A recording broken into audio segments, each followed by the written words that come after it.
So before I really begin, I always start by saying a caveat that might be a bit obvious for this crowd, but I do want to make sure we're all on the same page, which is that when I say data today, what I really mean is digital data. So data that can be stored in computers. And these data are about or from people. So I'll try to make it clear when I'm not talking about data in this way. But otherwise, please assume that when I say data, I do mean digital data about or from people. So today I'll be introducing the concept of data U, which is a central concept in my book. And in the book, which I'll draw on today, I argue that international human rights, as they have been designed, are really starting to show their age when we talk about the changes being wrought in our lives by datafication, or the rampant creation of data about people. Yet at the same time, I think that human rights offer some of the most widely accepted and I think potent legal, philosophical, and political frameworks with which to think about datafication, which is happening to all of us, whether we like it, know it, or want it. So a lot of people, as a result, have really thought about this idea of data rights. That is, given a world of datafication, we should have rights to or rights over data about us in some way. And data rights are the subject of one of the chapters in my book. So I'll be presenting some of the analytical and practical dilemmas that arise as a result of data U and datafication more generally. As our every activity, increasingly our thoughts become data that is analyzed by computers, the question of what happens to these data, this data U, is ever more pressing. And so the point of today's talk is to think through the possibility of data rights, whether we can actually truly claim those rights in terms of ownership, in terms of controlling access, or something else entirely. So I want to start with something more familiar, our bodies, what I call in the book physical U, to distinguish from data U. And here are just some common phrases that populate the Google search when you kind of think about bodies and ownership and whose they are. So should be pretty familiar to everyone. Even Mark Twain had something to say about this in his time. And I found this quote very interesting in that it's very political. He brings in the state. And it's an important link to human rights, as we'll see later. But I think what this quote really does is captures the sentiment of what probably a lot of people think about physical U. It's your body. So in general, while we accept there are certain situations where we might lose control of our bodies, for example, through aging or criminalization or something else like that, we have a certainty about physical U, about our bodies, a security about ourselves that perhaps might be falsely placed certainty, but nonetheless, we have a right to our body in a way that allows us to create space around ourselves, which includes space between you and the state, you and the law, and other people's sentiments and judgments about you as a body and as a person. Now, I want to talk a little bit about the case of American Henrietta Lacks, and there are others like her, but her case should really give us a pause about the certainty with which we might understand our rights as physical U. And there's no good way to do her justice in just a few minutes, because her life and death has left a significant scientific legacy that touches all of us today. Lacks died of an aggressive cervical cancer in 1951, but part of her lives on still to this day as the HeLa cell line. HeLa has been widely recognized for helping achieve modern scientific and medical miracles, from countless vaccines, including those used against COVID, to helping us develop technologies for in vitro fertilization, a technology many of us take for granted today. And although Lacks died, the cancer cells that were part of her body are effectively immortal. Lacks's contribution to human progress is massive and remained largely unrecognized until Rebecca Skloot's 2010 book, The Immortal Life of Henrietta Lacks. In fact, her name was often misremembered as Helen Lane or Helen Larson, if she was even mentioned at all. Lacks is important to the story of data rights because her cells were taken without her knowledge, much less consent, in the course of her treatment for cancer. Yet those cells, unlike countless others before, lived on in a petri dish and just kept living. They were part of her body, and yet they live on outside of her body. Nonetheless, a lot of the questions around Gila and around Lax are questions around whether she or her descendants have claim over not just those cells, but the Gila line that arose from those cells, and the data about her cells and her DNA, and some of her family members, which were actually published in several journal articles. Now, these are questions that are actually actively being considered in courts, as some of her family has recently decided to take pharmaceutical companies to court over the sale and production of Gila. More generally, to sort of step back from this case, at least in the United States, once a person is separated from their parts, so when a blood sample is taken, or in Lax's case, when cancer cells are taken, those parts are no longer considered you, even though they came from physical you. In the words of one court decision, they're actually considered garbage. So given that there's actually less certainty around ownership around physical you than we usually might think, we shouldn't be surprised then, in the context of datafication, a relatively new phenomenon, that there's less certainty around data you. And I argue this needs to be addressed. Now, the ubiquity of digital data are becoming extremely hard to ignore. There are obvious ways in which these data are being collected, from social media to online searches and smart devices. And there are also non-obvious ways that perhaps many of us don't see or are just starting to see. Data being collected in our apps, cookies on websites, data in our transactions, in loyalty programs, and in our devices that control our homes.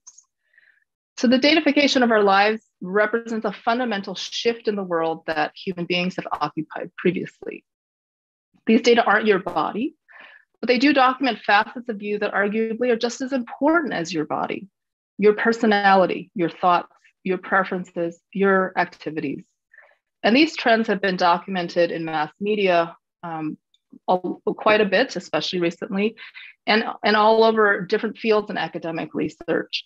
So just a few of the very prominent folks who've talked about this are Shoshana Zuboff, Ron Deibert, Marianne Forsad, Siva Vaidyanathan, Ruha Benjamin, Safia Noble, Wendy Chun, Kathy O'Neill, Kate Crawford, Jose Van Dyke, and many, many others have demonstrated just how pervasive data collection is, and also the power of the systems that have arisen around the collection and analysis of those data. So those data aren't just about you, they are you. And this is what I'm calling data you in the book.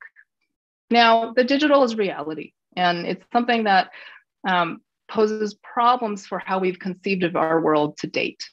The other thing is that there's not really an opt out of the digital at this point.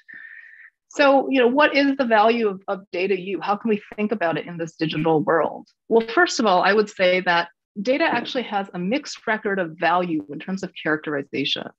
So on the one hand, these data that are collected on aspects of you are variously called different things, like digital trails, digital dust, even digital detritus. The image isn't necessarily one of value, at least this image isn't one of value. And it really takes the human out of the data, the human whose behavior generate those data. Yet the data being collected are actually quite revealing of who you are. On the other hand, data are often also called the new oil. So they clearly have market value. And as Zuboff and Deibert have noted, companies are making a killing off collecting and leveraging data collected from people.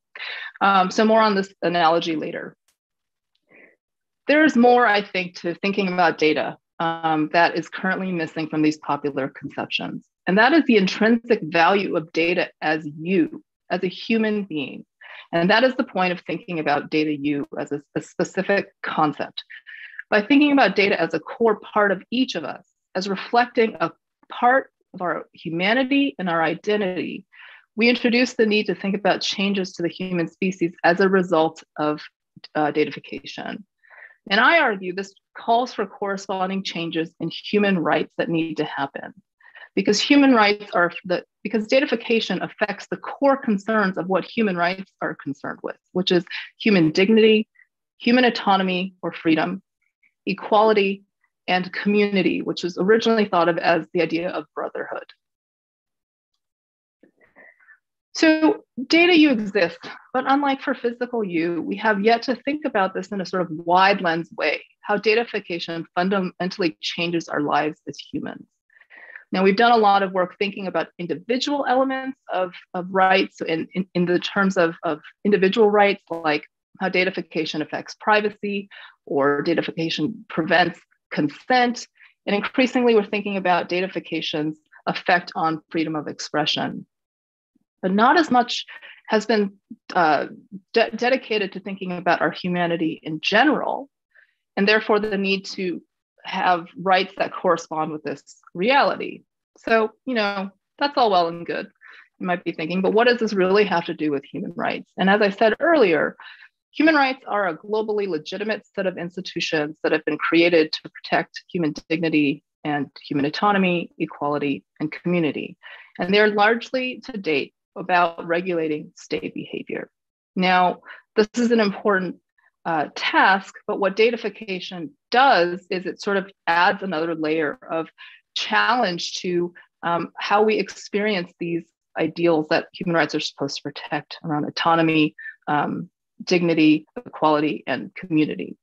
So the massive amounts of data being collected are being analyzed by algorithms to determine what we see online and what we have access to in life, whether that be job opportunities or financial credit or sales on Amazon or getting falsely arrested.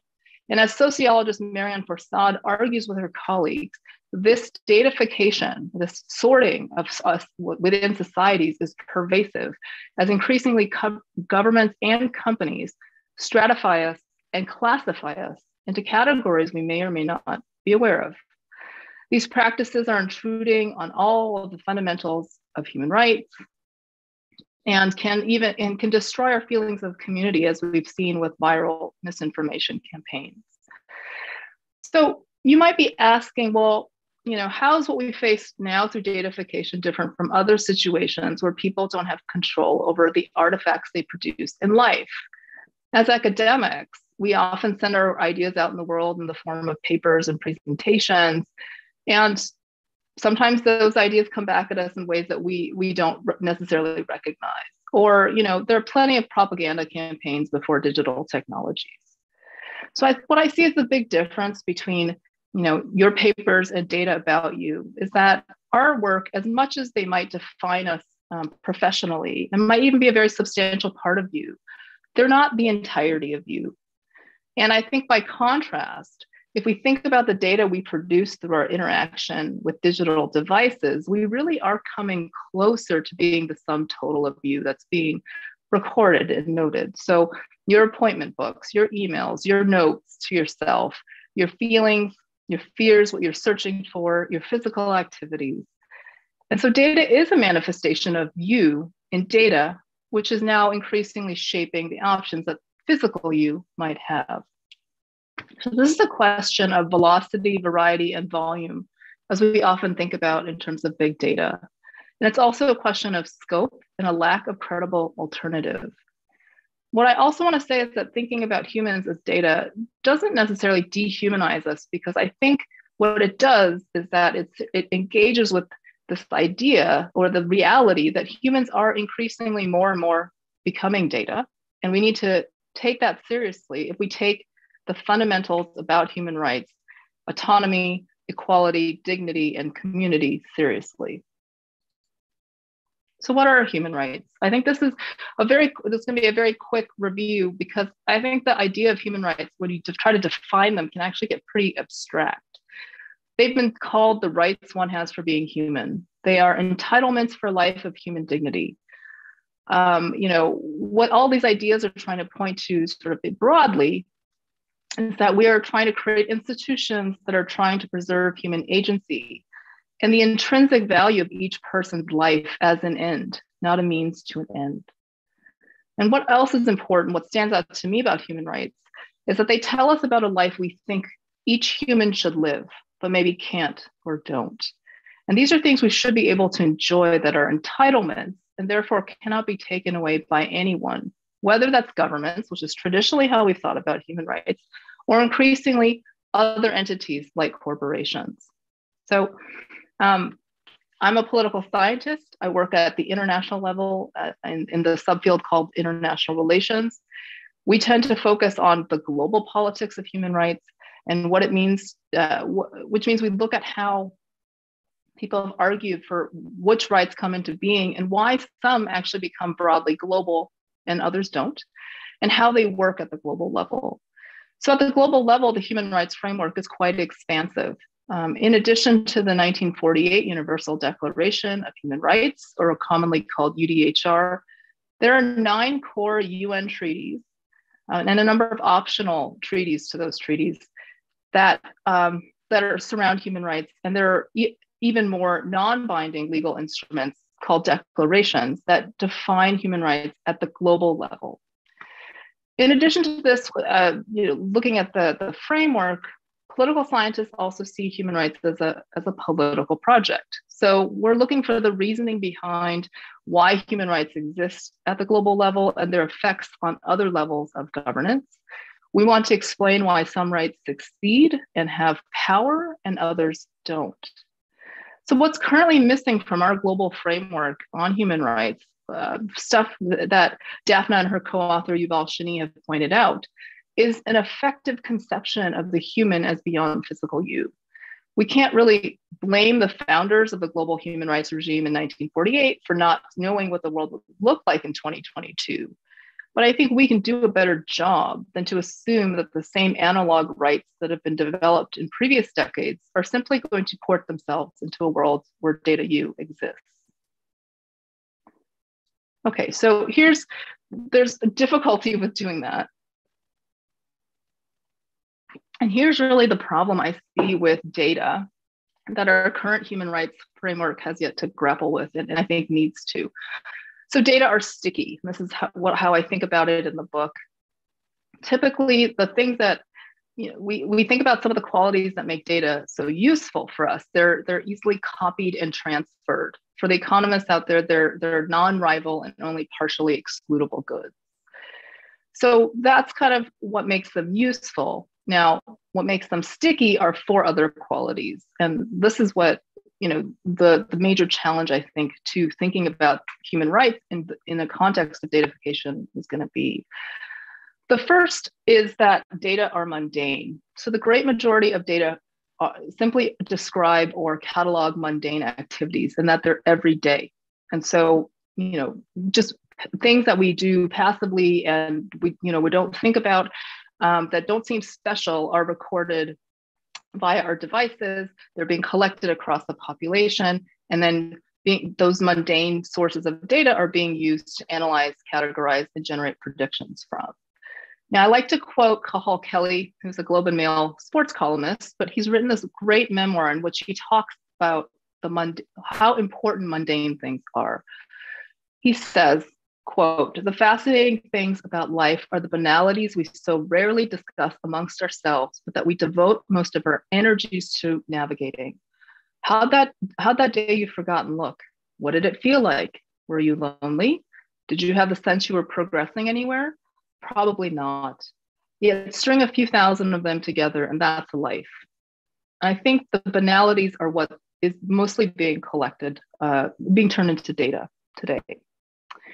The second facet that makes data sticky is the fact that they're linked. So the data one organization collects on your activities does not just stay within that company's bounds. And the data we generate have social and economic value, and data brokers are selling and repackaging data to interested parties.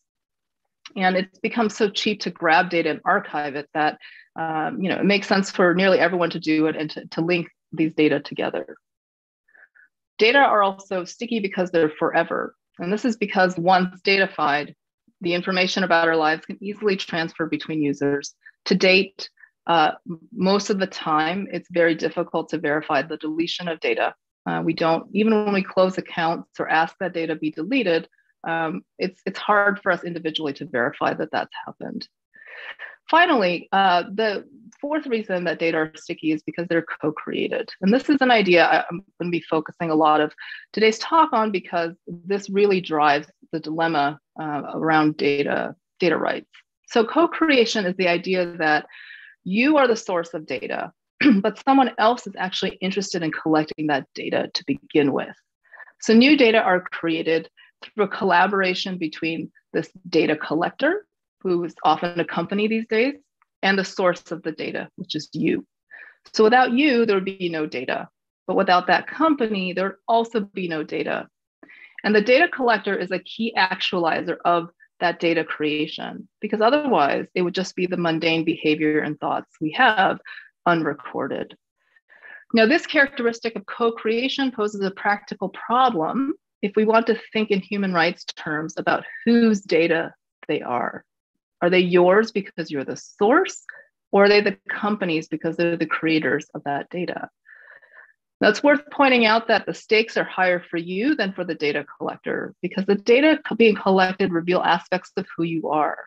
And having access to data you gives those who have that access tremendous power over knowing who you are and using those data to control possibilities for you going forward. And the data collector, on the other hand, may not care much if you personally drop out, because it's the aggregation of data that reveal important information and create the value. But the fact remains, it's very difficult to drop out of the digital world. This power imbalance makes data inherently political, and why it's important to think about the political aspects of data creation. So in other words, given that the digital world is exceedingly difficult to drop out of, we're sort of forced to help with the co-creation of data you if we choose to engage with technologies that use data collection either as a means to function or a means to fund their functions. So you are the source of the data, and data about you and from you are the extractive source or resource of value. But you don't create the data alone. Data you is a function of your existence and activities and the act of someone else wanting to do and actually collect those data. So as researchers, I think many of us take the idea of data for granted because we use so many different types of them in our research. And there are lots of understandings of what data are. I think the one that resonates most with me in this book is thinking about how data are, or creating data is a way to make information tractable. So data, in other words, don't just exist. They have to be generated, right? There's no such thing as raw data, as Gittleman argues. We decide on what to study and then collect those data in order to study the things that we care about. We, whether we're talking about the researcher or a firm or whoever, have to make the world tractable through our choices. So when we're dealing in the world of computers, we're talking about the digitization of the world. So datafication is thus referring to both quantification and binarification of the world. So when we collect data about forests or atoms or traffic patterns on a road, this is a different kind of data taking activity from taking data about or from people. That's why we've developed norms around consent when we have to have people actively participating in our research as data, as research subjects. Participants understand they are part of the data taking and data making process, and the data are about them. So we don't usually think about these data as co-created between a researcher and a human subject, but that's really what this is all about. So, part of what makes datafication really difficult is that the data that's being taken from our activities are places where we can't help but provide data. Things like internet searches, or where we go online, or how long we spend looking at various web pages when we use these digital tools. This is what Shoshana Zuboff has called behavioral surplus. It's a surplus that helps companies and governments and whoever else make inferences about people and profit enormously. So if we think about data from persons taken in isolation, this might not matter much. So it's one type of data, maybe. But in conjunction with all kinds of other data out there, because data are all linked, we can start making extrapolations about who we're talking about. And one study that I came across identified or said that, knowing just 2 discrete locations of a person can give researchers roughly 50% accuracy in guessing who that person is. So these data are being aggregated to create a data view. And while record keeping and trying to classify people has been a human practice for millennia, datafication has allowed for a much more granular and extensive record keeping about us and in the creation of data U. We've also created a capacity for storing and collecting data for each and every one of us in a way that has never happened in human history. Finally, datafication and the use of algorithms to analyze those data are creating new groupings to the identification of patterns which create value through the analysis of data. And these patterns, as I'll address later in the talk, are not ones that are necessarily explicit to the people that they describe. So I want to turn to a couple of ways that data rights have been talked about, and to think through, in light of what I've said about data U and the stickiness of data, why this is actually, these metaphors are not as easy to apply in terms of thinking about data rights as a tractable set of rights. So as I said earlier, lots of people talk about data as the new oil. And I take the point. There are lots of ways data and oil can be compared. They're both extractive industries that generate exorbitant amounts of wealth on the market. Companies invest a lot to engage in extractive activities of oil and data. And data and oil provide the basis for tremendously valuable products that I should add are extremely useful to humanity. But that's really, I think, where the comparison should end, because the difference is who the source of that value is. In other words, where does that value come from?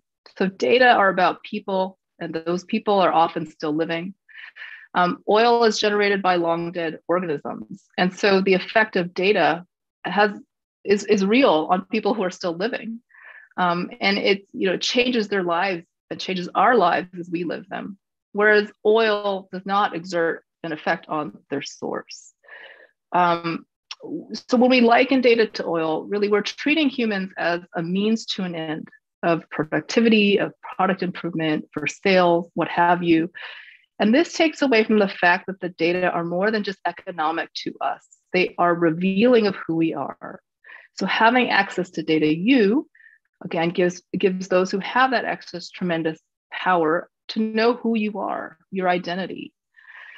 This idea of treating humans as means to an end really runs counter to the idea of human rights, which treats humans as ends themselves in the process of protecting autonomy and dignity, equality, and community.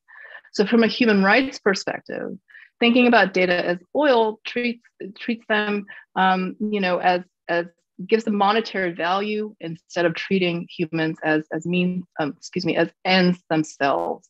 And so that's really a concern when we think about data in this oil analogy.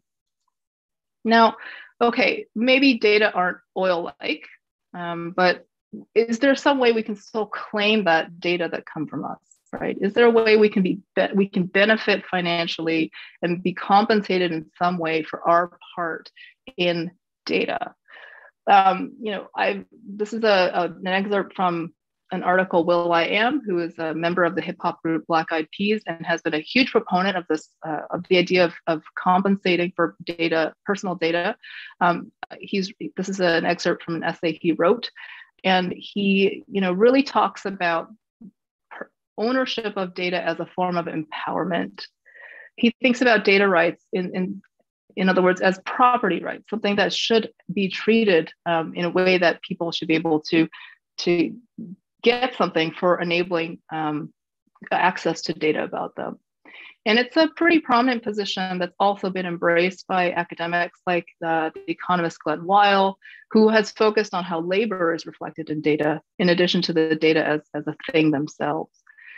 And I think this position has a lot of attraction to it. And there are some startups around this idea of making data property. And so why is that not a good idea? Well, owning and controlling data and treating them as property is just taking one type of right that we have. Human rights include property rights. And so if we exercise property rights over data, when we think of data as a thing or a representative of people's labor, we're just looking at one facet. We're looking at ownership as a market relationship.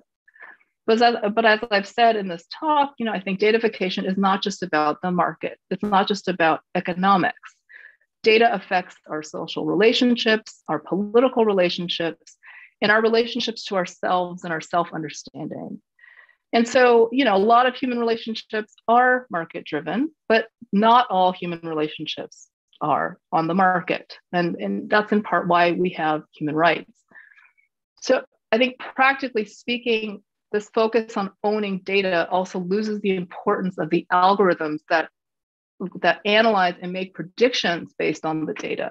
So it's not as simple, I argue, as claiming the data about oneself for oneself because of the way data are being collected through co-creation, but also because the algorithms that sort, predict, and generate the value from the data themselves are sort of taken out of the equation here. So these algorithms are creating new groupings of us based on patterns in the data that they are sorting and analyzing. So for example, the category of 25-plus-year-old women who wear Lululemon pants and drink English breakfast tea and travel in various travel mugs who live near bodies of water could be a category that we may or may not select ourselves into, but an algorithm might have detected this as a pattern of significance. And this is the way we get made into collectives, not of our own choosing or awareness, but something that has been seen as a broader pattern through the data. So let me say that again. Algorithmic or AI technologies use massive amounts of data, and they create new human collectives that are not necessarily self-selected, often not conscious or detectable across a whole swath of categories. And because we're not aware and we are not self-selecting, we are not conscious of this new facet of our identity, of these collectives. These collectives are not significant in our lived realities, in other words.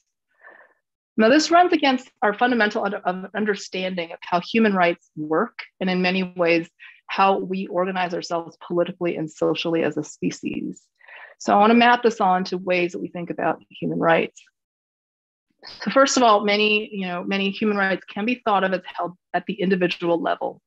We exercise things like freedom of expression as individuals, and we demand a freedom from torture as individuals who might be targeted. Even some rights that are groupy in nature, like freedom of association, are experienced individually as the right to join others in a cause. There are also categories of human rights that are called group rights. So these are things like indigenous rights and women's rights. These rights arose as a result of the recognition that there are certain types of challenges that people face as a result of membership within a particular group. It's something about being part of this group that creates challenges that other types of or other groups of humans don't face. So these two major categories of thinking about human rights are really what we tend to think about in the existing frameworks. And even though internationally group rights are recognized, regulatory frameworks around datafication and human rights at the global or international level largely focus on individuals.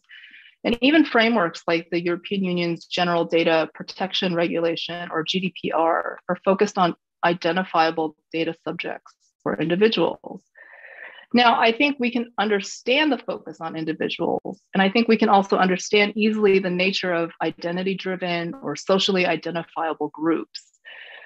Some groups are self-selected, others can be imposed or beyond one's control, but nonetheless, these groupings provide some sort of identification, some identity, an occupation, a religion, a hobby, a member of an ethnic group, a political leaning. And these groups have been the basis by which we seek out our relationships. They are identifiable. The importance of these relationships can then form group interests, and these group interests can make demands when necessary. So parents can demand collectively cheaper daycare, or voters can align with their parties to demand policies, and so on. But when machines are making collectivities based on patterns from the data, we are losing that ability to connect, to autonomously choose communities. And because there isn't a community to this grouping, This is a challenge to how humans have connected socially and politically in our understanding. The algorithmically driven collectives really leave us unable to even know what or how or from whom to make demands from, let alone exercising existing human rights. And yet real harms happen as a result of data aggregation, harms that are typically mediated with demands for rights recognition or rights creation. So the legal scholar Alessandro Mantelero writes that we must change our orientation around rights to collectives, to thinking about collective rights, or to clusters of individuals who have diffuse interests. But as a scholar of social movements and non-governmental organizations, I can tell you that this is not a winning formula to make demands be heard. And when groups have diffuse interests, they might have very different orientations towards the collection and analysis of particular data, among other things, because they're not communities in the sense that we've come to understand what groups are. So what do we do now? In this talk, I've really tried to think about what we're trying to salvage with data rights. And so existing conversations have been really about controlling access, trying to think about getting compensation for some participatory part we take in the creation of data, recognizing our contributions somehow. And that's often around market relationships. But I think the current frameworks around data rights do not account appropriately either for the co-creative aspect of data and sort of these competing claims around whose data they are. And they also don't think about the importance of algorithmic processing that comes with that datafication and brings value to those data. So the stickiness of data, I argue in the book, needs to be taken into account when we articulate what data rights are. Otherwise, we're not going to be very effective in thinking about individual and group claims versus the data collectors' claims around whose data they are. I want to come back to this quote by Mark Twain because, unlike in his era, I would say the state is no longer the only incursion upon us, upon our bodies. So, corporations, often called big tech, but really any entity that runs on data about us, are creating and taking data you. If you substitute the word data for body and corporation for state, does the meaning of this quote change significantly? Does the corporation die if we choose for data to be dealt with differently? I think as a system, this seems pretty unlikely because of the pervasiveness of data collection and just how expansive datafication is. And each data you, we are all just one of billions of data use. So it seems like these facets, in addition to the stickiness of data, really make it hard to claim ownership and to make a dent. But I don't want to end on that note. I'd like to end on a slightly more hopeful note. Folks who are paying attention to Facebook know that earlier this month, its stock tanked precipitously, dropping, broke records as to how far its value dropped in one day. And knowing that this happened and thinking about why it happened, we know that part of the cause of this fall was Apple's changes to its company's privacy policies with regard to ad trackers and the effect of the GDPR, the EU's GDPR, both had effect on Facebook's revenue streams. And this is what in part caused this fall in value of Facebook. So if we start thinking about data not just as monetary, but something intrinsic to humanity, to our humanity, I think there are ways to reshift the relationship between data collectors and the people from whom they're collecting data. Even slight shifts in the creation and treatment of data can lead to big economic effects, which could then lead to impetus around how we think about and treat the data we collect from people. So thank you, and I look forward to your comments.